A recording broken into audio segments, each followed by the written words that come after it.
retrouve ici pour une nouvelle vidéo et cette fois-ci pour la présentation d'un kit de bandage en boxe anglaise, un combat. Dans cette pochette, vous allez trouver donc tout ce qu'il faut pour réaliser votre bandage un combat et on va donc le découvrir ensemble.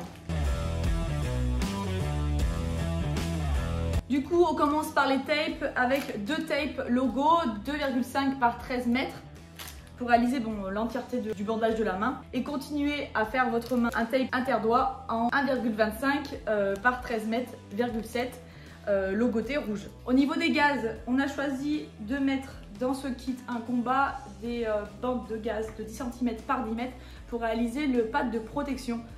Du coup, le pad de protection sera beaucoup plus épais et le boxeur se sentira beaucoup plus à l'aise au niveau des coups qu'il pourra mettre. Au niveau aussi de la protection en fait, de ces métacarpes. Au niveau du bordage de la main, on a mis une bande de 5 cm par 10 mètres. Même sur des mains un peu plus volumineuses, 10 mètres pour réaliser le bandage de la main, c'est amplement suffisant. Du coup, une fois la présentation du kit terminée, je vous laisse avec la vidéo du bandage. Bonjour, comme Emma vous l'a présenté, on va réaliser un bandage pro boxe anglaise avec la bande de 10 cm par 10 mètres. On va réaliser le pad de protection de la tête des métacarpes. Je demande au boxeur de légèrement écarter ses doigts afin d'enrouler la bande de protection autour de ses doigts pour réaliser mon pad.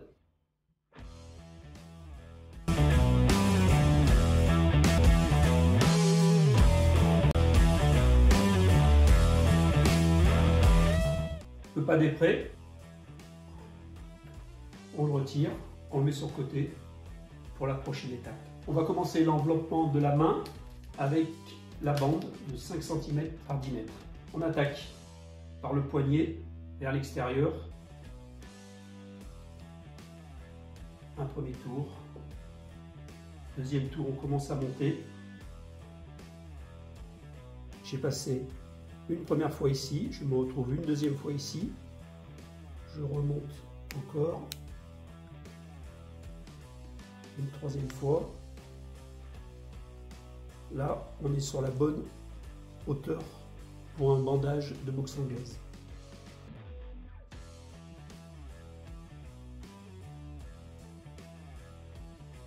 On fait attention à ne pas trop tirer, pas trop serrer. On passe autour du pouce. On revient. Une deuxième fois.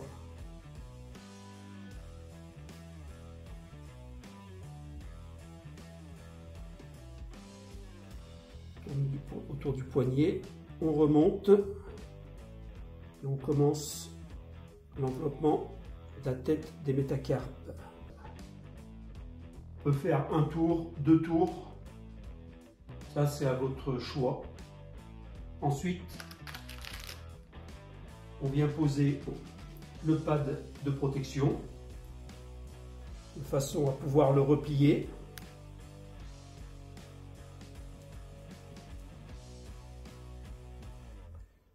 On peut faire deux tours, on le replie. J'ai pas pris le pad dans son ensemble et le plié en deux.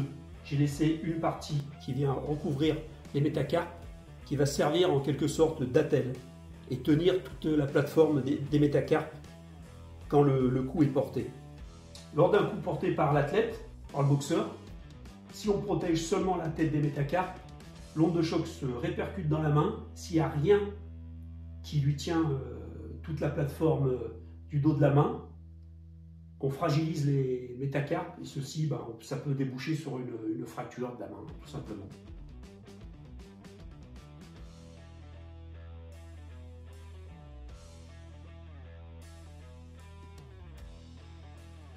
Je reviens croiser en faisant attention de bien envelopper la protection, la tête des métacarpes afin qu'elle ne bouge pas.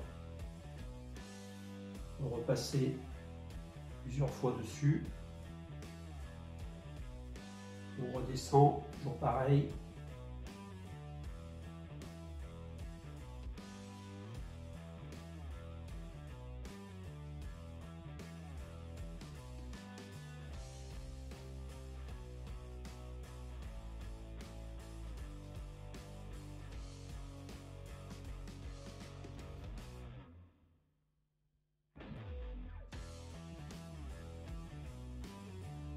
avec une bande de 5 cm par 10 mètres, on a vraiment de quoi faire un bel enveloppement de la main. On descend, quand il ne nous reste plus beaucoup de bandes, pour se retrouver vers le poignet et on finit en montant vers l'avant-bras.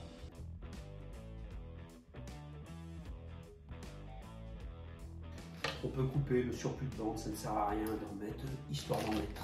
Là, on vérifie la position du pad de protection bien sur la tête des métacarpes.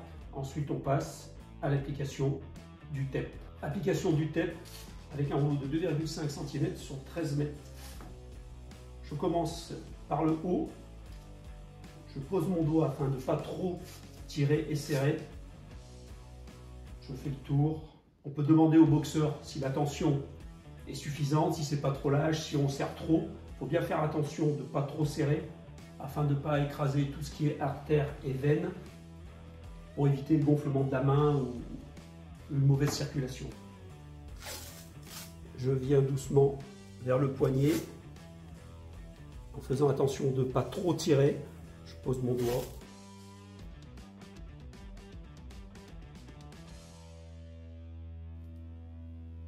On coupe le tape, ça arrête ici. Maintenant, on va protéger le pad, c'est-à-dire quand on va passer les interdoigts, pour pas que le pad recule, on va appliquer un peu de tape afin d'éviter la descente du tape vers le bas de la main.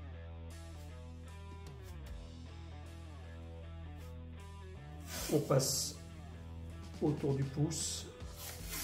On commence vers le pouce. On peut prendre le pouce afin d'éviter le mouvement vers l'arrière.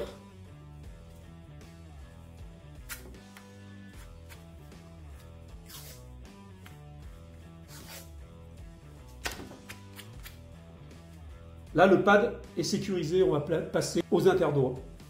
Interdoigts, 1,25 cm sur 13 mètres. Certains préparent des longueurs d'interdoigts pour le passage. Et chacun trouvera sa technique.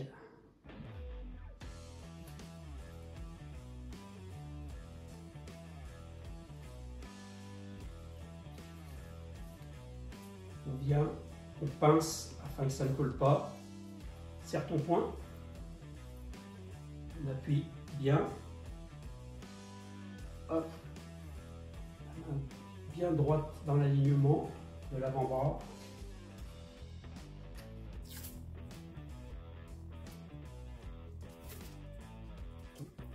Toujours demander au boxeur de tenir son poing dans l'alignement de son avant-bras. S'il reste comme ça, quand on met, j'exagère, si on met le tape interdoigt ici, on coupe, je vous montre, il est comme ça. Quand il va rebaisser, ça va tout nous descendre le bandage. Donc on lui demande de tenir son poing bien dans l'alignement. On appuie et on tire. On repasse avec le tape 2,5 cm. On passe sur les interdoigts afin de les tenir. Toujours pareil, on veille à ne pas trop serrer, on appuie avec son pouce.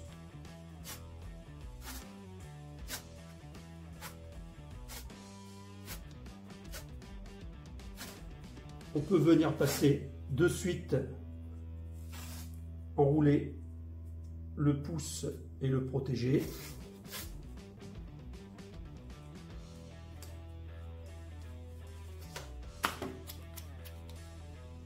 Ferme la main.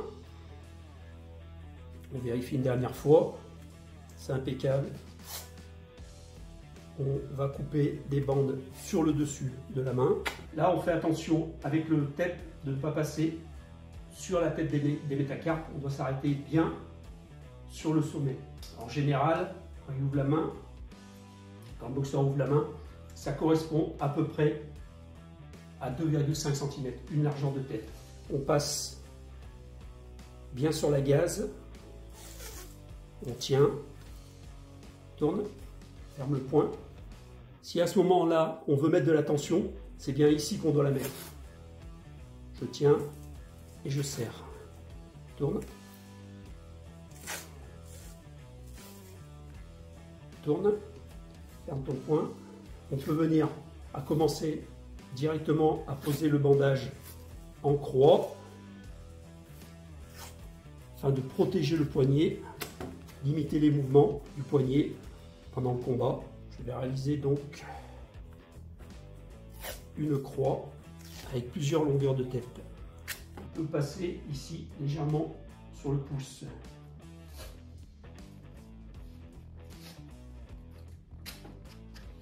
Quand je commence ma croix, 3-4 longueurs de tête dans un sens suffisent. Je le fais dans l'autre sens. Je fais attention de ne pas dépasser le tape sur la tête des métacarpes.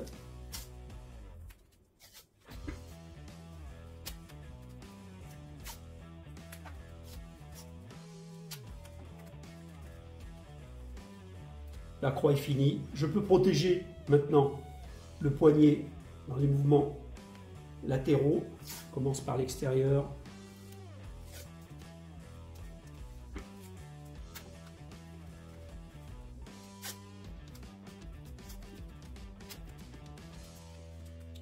On peut continuer sur le dessus de la main, mais il faut bien veiller à ce que le boxeur tienne sa main dans l'alignement de son avant-bras.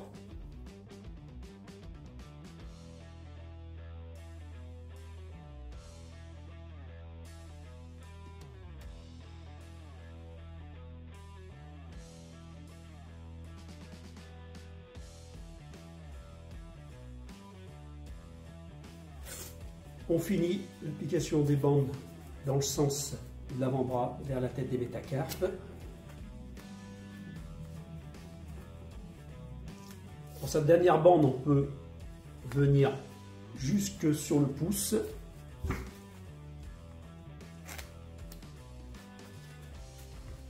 On va faire un dernier passage de finition en quelque sorte. On se met bien à ras de la gaze. Toujours pareil, faire attention de ne pas trop serrer.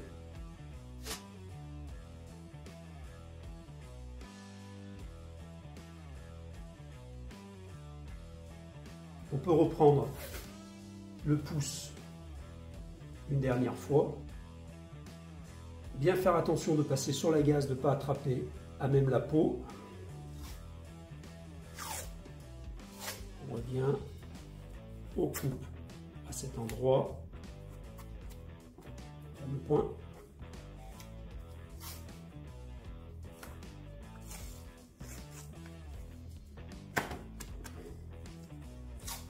Une dernière fois, on fait le tour de la main sur le haut des métacarpes.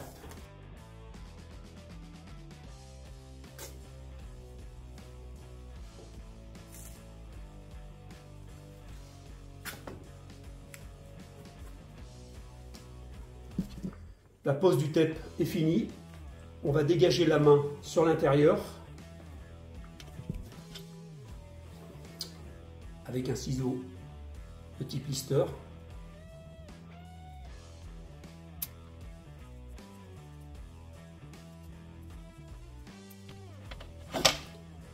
On vérifie que la main du boxeur n'est pas trop serrée. Si la main du boxeur à la fin du bandage est serrée comme ça, c'est pas bon, hein, c'est que le bandage est trop serré. Là, on voit que le sang circule bien, c'est impeccable.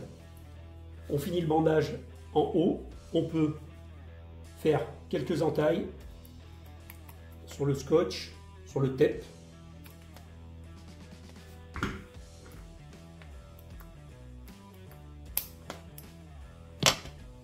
Et ramener le tape dessous la gaze.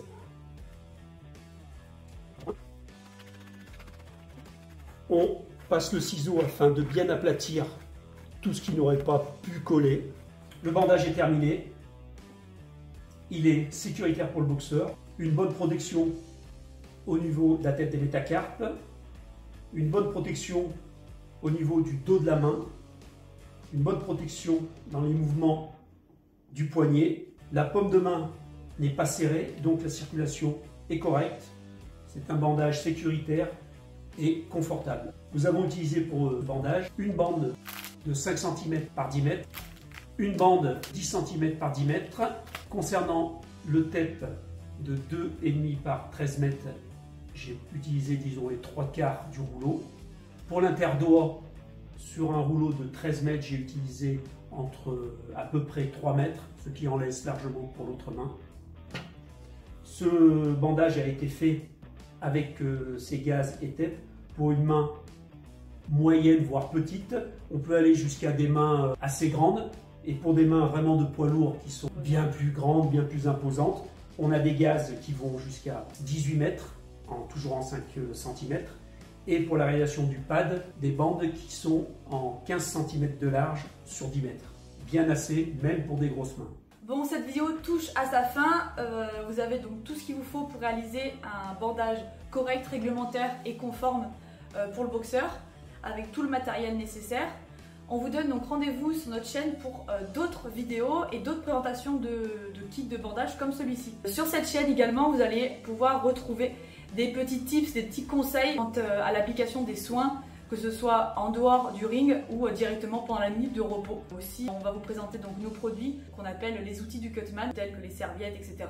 Et tout ce qui tourne autour de l'hygiène du métier de cutman avec la protection du combattant. Merci d'avoir regardé cette vidéo. N'hésitez pas donc à vous abonner, à nous laisser un commentaire, un petit like, ça nous donnera beaucoup de force. Du coup, on vous donne rendez-vous pour une prochaine vidéo sur notre chaîne.